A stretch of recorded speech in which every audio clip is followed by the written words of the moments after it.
Queridos irmãos, queridas irmãs, muitas vezes nós já escutamos a parábola do semeador. Muitas vezes, não tenho dúvidas, que já fizemos o exame de consciência com essas palavras de Jesus, perguntando-nos qual tipo de terreno é o nosso coração. Se nós somos aqueles que deixam que a palavra de Deus seja levada embora pelo maligno, como aqueles pássaros que comeram as sementes e caíram à beira do caminho. Se o nosso coração é como aquela semente que caiu nas pedras e que logo, pela inconstância, acabaram se secando.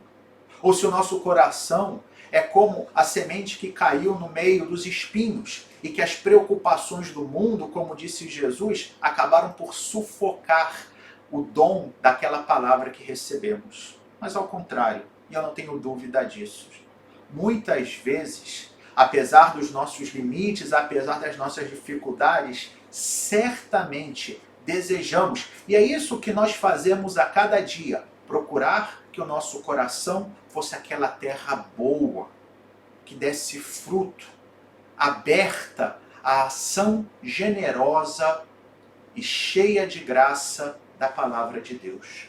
Por isso, não vale a pena hoje repetir aquilo que tantas vezes nós já refletimos, ainda que as coisas óbvias, muito embora sejam óbvias, devem ser repetidas, porque às vezes, por serem óbvias, nós acabamos deixando de lado.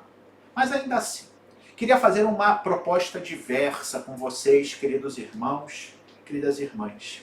Queria, ao invés de nos concentrarmos no terreno que recebe a semente da palavra, que nós nos concentrássemos na figura do semeador. Por um lado, é bastante óbvio que o semeador é o próprio Deus, é o próprio Jesus. Porém, isso é importante que não deixemos de lado na nossa reflexão, porque é algo fundamental na nossa vida cristã. O semeador, queridos irmãos, queridas irmãs, também somos nós. O Papa Francisco costuma dizer com muita frequência algo que é uma grande verdade, que se nós queremos ser evangelizados, devemos nos lançar na evangelização. Porque na medida em que eu evangelizo, eu sou evangelizado. Aplicando isso à parábola de hoje, podemos dizer que, na medida em que me faço semeador, na medida em que vou lançando aos demais a semente da palavra de Deus, eu me converto nesse terreno cada vez mais fértil para que essa mesma palavra frutifique.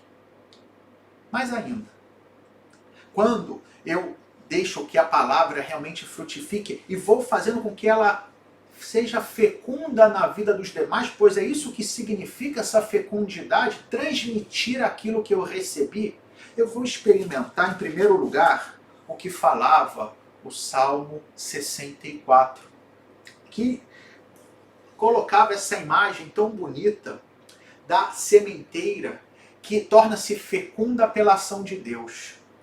Devemos imaginar a mentalidade de uma pessoa da Palestina, um local desértico, onde habitualmente não há muitos frutos. Porém, quando vem a chuva, quando vem a água, aquilo que é um local deserto, de um dia para o outro, se enche de vida. E o Salmo usa um pouco essas imagens e diz o seguinte: é assim que preparais a nossa terra. Está falando, evidentemente, usando a imagem da Palestina, de cada um de nós. É assim que preparais a nossa terra. Vós a regais e aplanais. Os seus sulcos com as chuvas amoleceis e abençoais as sementeiras. Pois essas palavras do Salmo 64 devem nos estimular a refletir que na nossa missão de sermos semeadores, para que semeando, deixemos que a palavra seja mais fecunda na nossa vida, Por um lado, devemos confiar na ação de Deus, porque isso é muito importante ter claro. A eficácia da obra de semear não é nossa. O poder da semente não é nosso, é de Deus. Nós apenas lançamos a semente, apenas damos testemunho daquilo que experimentamos. Mas é Deus que manda essa chuva, a graça, que aliás, como dizia a primeira leitura do profeta Isaías, é sempre eficaz. Como dizia o profeta, e vale a pena repetir, assim como a chuva e a neve descem do céu e para lá não voltam mais, mas vêm irrigar e fecundar a terra e fazê-la germinar e dar semente, assim a palavra que sair da minha boca.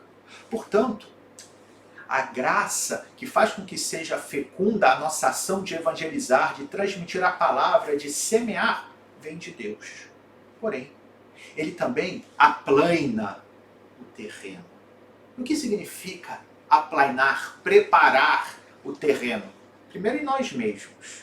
Isso às vezes faz através das dificuldades, dos desafios. Faz permitindo às vezes que passamos até por momentos de sofrimento. É como a terra que para ser trabalhada precisa ser mexida. Precisa ser, por assim dizer, como que atingida por golpes. Golpes de enxada que vão fazer com que ela se torne mais fecunda. Às vezes também na nossa vida e na vida das pessoas a quem nós vamos compartilhar essa palavra.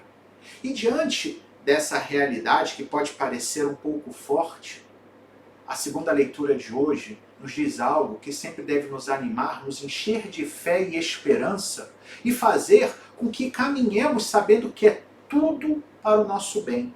Dizia São Paulo na carta aos Romanos, e podemos aplicar perfeitamente nesse sentido de que estamos agora refletindo sobre a semente da palavra de Deus na nossa vida e na vida daqueles a quem nós devemos semeá-la. Irmãos, dizia São Paulo, está falando comigo e com você. Eu entendo que os sofrimentos do tempo presente nem merecem ser comparados com a glória que deve ser revelada em nós. Quando nós nos damos conta do dom que temos em nossas mãos, quando nos damos conta do que significa ser filho de Deus, do que significa viver na graça, toda e qualquer dificuldade, todo e qualquer sofrimento, por pior que possa parecer, vai ser sempre uma realidade muito inferior à experiência do amor de Deus. Isso não é outra coisa senão aquilo que Jesus explicou aos apóstolos no Evangelho de hoje, quando eles perguntaram por que ele falava em parábolas com os demais. Jesus explica que falava em parábolas porque o coração dos homens estava fechado. Muitas vezes ouviam sem escutar. O seu coração não estava aberto àquela graça e por isso deveria falar em parábolas a eles para que nessa pedagogia de paciência, pouco a pouco, pudesse ir entrando em suas vidas. Mas aí Jesus em seguida vai dizer o seguinte: com vocês não é assim. E ele afirma: felizes sois vós, porque vossos olhos veem e vossos ouvidos ouvem. Em verdade vos digo, muitos profetas e justos desejaram ver o que vedes. Desejaram ouvir o que ouvis e não ouviram. E é essa a grande alegria. É essa a convicção que faz com que, apesar dos sofrimentos, apesar dos desafios, apesar de tudo aquilo que nós devemos enfrentar de negativo na nossa vida, não nos deixamos abater, mas vemos isso simplesmente como Deus que prepara o terreno. Como Deus que faz com que o meu coração, que a minha vida seja mais fecunda e também a vida daquelas pessoas com quem eu compartilho essa semente, fazendo-me semeador para eles.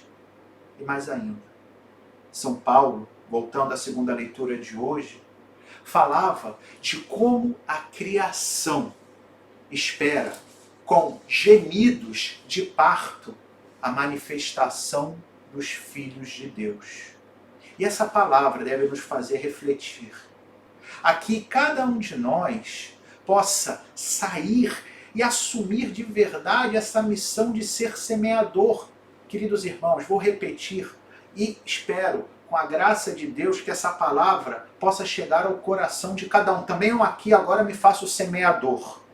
Somente se nos convertermos em semeadores é que realmente vamos experimentar toda a fecundidade da palavra de Deus na nossa vida. E como é que, em concreto?